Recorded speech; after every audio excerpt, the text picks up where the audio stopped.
यहाँ सालों बीत गए हैं जब से मैं उस हॉस्टल को छोड़कर चली गई। मैंने अपना सामान बांधा, अपनी यादें बंद कर दी और फिर कभी पीछे मुड़कर नहीं देखा।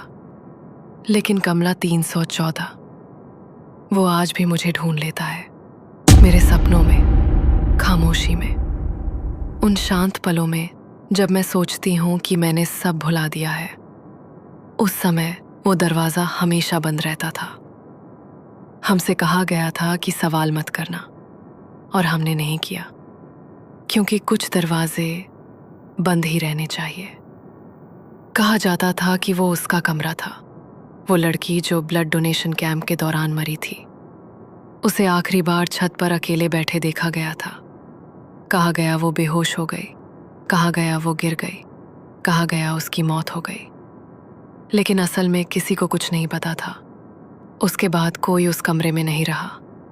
कमरा सील कर दिया गया, पूजा पाठ हुआ, समय बीत गया जैसे किसी भूली हुई खिड़की पर जमी धूल। फिर एक गर्मियों में परीक्षा के समय हॉस्टल में बहुत ज्यादा छात्र भर गए, कमरे कम पड़ गए, तो वार्डन ने दरवाज़ा खोल दिया। कमरा 314 फिर से खुल गया। मैं वहां नहीं थी, लेकिन फुसफुसाहटें सुनी, बेचैनी, वो खामोशी जो कदमों से भी ज्यादा जोर से बोलती थी। एक लड़की को वो कमरा दिया गया। वो पढ़ाई करने अंदर गई। मेज पर एक डायरी रखी थी, खुली हुई, और सबसे अजीब बात, उसके पन्ने पुराने नहीं थे, वे हाल ही में लिखे गए थे। ताज़ी स्याही, नई बातें, जबकि उस कमरे में सालों से कोई नहीं गया था।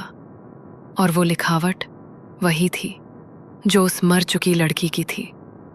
वो चली गई थी, लेकिन असल में कभी गई ही नहीं थी। कमरा 314 कभी खाली नहीं था।